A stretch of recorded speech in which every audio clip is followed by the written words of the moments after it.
ijazah asli itu jelas betul tuh ada watermarknya tuh. Universitas Gadjah Mada atau Gadjah Mada University. Jelas betul ada emboss, bukan embus. Kan ada tuh mak-mak yang mengatakan embus, yang katanya jarinya panjang banget bisa sampai.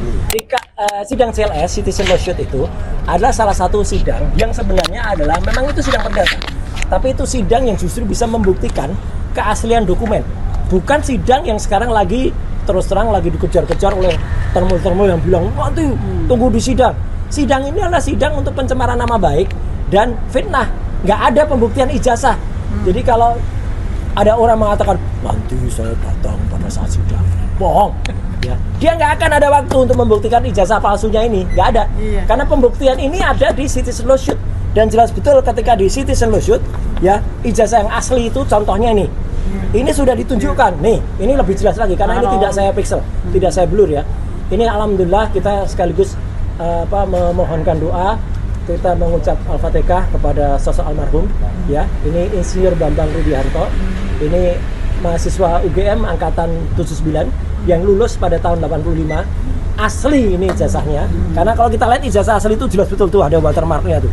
Universitas Gadjah Mada atau Gadjah Mada University. Jelas betul ada emboss, bukan embus.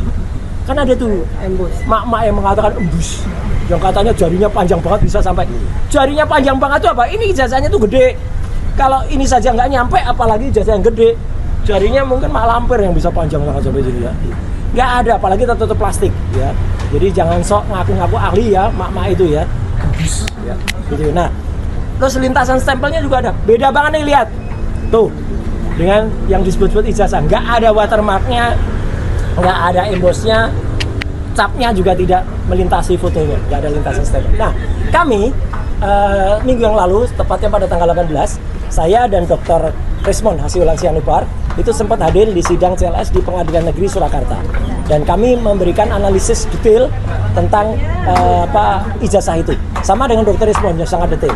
Kemarin Dr. Tifa memberikan telaah soal politika. Ya, soal ilmu dia. Karena kan Dr. Tifa juga sedang menyelesaikan, insya Allah akan mendapatkan 2 gelar doktor sekaligus ya, gitu. Jadi lagi menyelesaikan, jadi lagi konsentrasi.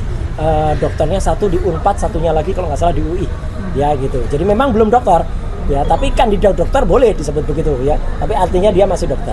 Artinya apa? Dr. Tifa memberikan penelaahan tentang wajah. Jadi wajah seseorang itu bisa kelihatan bohong atau tidak. Gitu. Bahkan waktu itu ada kuasa hukum menanyakan gimana soal itu kalau ada tes kebohongan. Oh, itu poligraf. Kalau poligraf itu hanya membaca misalnya denyut, jantung dan lain sebagainya. Itu akan lebih detail kalau dibaca sosok raut yang bersangkutan kan. Organisasi 0, pengalaman lembaga 0, pengalaman 0. Ini dia sendiri loh yang nulis. Ya. Tuh, di atas meterai. Tanda tangannya lihat apa? F4. Fufu Fafa. Jadi ini jelas ya. Jadi sekarang Pak Dr. Leoni Lydia, kemudian Pak Sam, Bu Dr. Leoni Lydia, maaf, Bu. Kemudian Pak Lukas Warso, kemudian Pak Sam lagi ngejar syarat-syarat ini.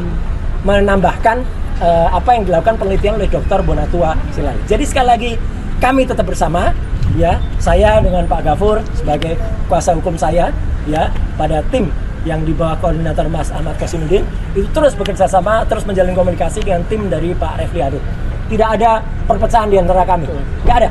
Kita sama. Saya datang meskipun Pak Asmi tidak bersaksi untuk saya, tapi saya tetap datang karena yang disaksi, yang dikuatkan keahliannya oleh beliau adalah Bu Kurnia Tridiani, Pak Rizal Fadilah, juga Pak Rustam, adalah kita satu kesatuan. Kita tidak terpisah-pisah. Karena memang beda karena Pak Asmi lebih ke soal aspek pidana, bukan ke soal pasal 32 dan 35 Undang-Undang ITE. Jadi itu ya, saya tadi juga masuk, bentar lagi kita tunggu. Beliau akan keluar untuk nanti menyampaikan apa yang tadi dilakukan dalam, dan sekali lagi penutupnya adalah tuyul tetap 2. Tuyul tetap 2. Gambarnya baru nih, Pak. Tetap tulisan Lukas Luarto. Ada maknanya dong berarti ke Bang ya? Kenapa, Bu? Ada maknanya ya? Oh, maknanya tanya penulisnya. Data kemarin disampaikan ada maknanya ya? Inilah. Jadi itu ya. Pihak MK juga menerima perbaikan permohonan gugatan. Iya, alhamdulillah. MK melalui ketua sidangnya ya, Prof. Saldi Isra itu sudah menerima perbaikan dari tadinya ada 46 paragraf. Kemudian yang kemarin kita masukkan ada 92 ya. Prof. Saldi Isra akan berjanji membawa ke forum pleno untuk dibahas bersama-sama di sidang MK selanjutnya. Kalau 2 minggu sebelumnya terlihat kayaknya ada perbincangan, ada TikTok antara Prof. Saldi Isra dengan Mas Refli Harun, itu sudah menunjukkan keakraban. Kalau nggak akrab nggak akan ada canda-candaan begitu. Kemarin juga canda, udah nggak usah pakai berdiri gitu. Kan kemarin ketika diperkenalkan Dr. Tifa berdiri, Pak Respon berdiri, saya juga berdiri gitu ya. Kayak apa aja gitu. Nah, itu kan justru akrab gitu. Sama halnya ketika sidang citizen lawsuit yang ada di Solo ya. Itu juga saya sebenarnya juga canda-candaan aja sama kuasa hukum dari pihak sebelah Pak Muhammad Irfan ya. Wah, Pak Muhammad Irfan tanya panjang banget. 7 menit sendiri tanya. Wah, apakah saudara bisa menjelaskan soal bagaimana izin dan lain-lain? Saya tanya, Pak Irfan, tadi di awal kan Bapak menolak kehadiran saya. Iya. Lah kok Bapak tanya ke saya? Kalau menolak kehadiran nggak usah tanya.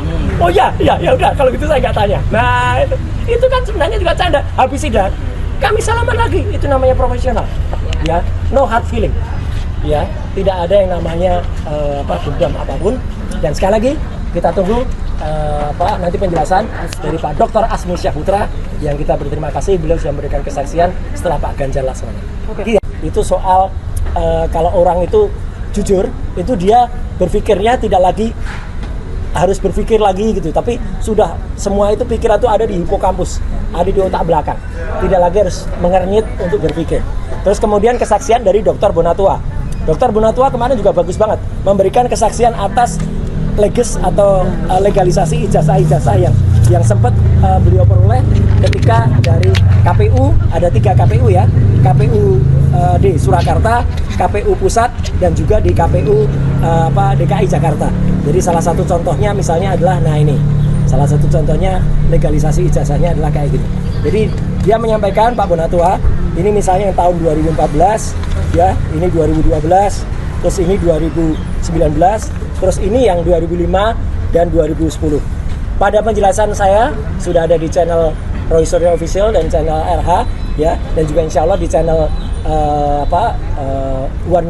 1K1 TV1 juga ada, bahwa legalisasi tahun 2005 dan 2010 ini harus dipertanyakan karena ini hanya fotokopi.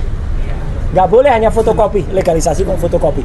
Legalisasi itu harus detail. Ijazah Masro dipersoalkan tidak ada tanggal. Betul. Terima kasih Ibu, diingatkan.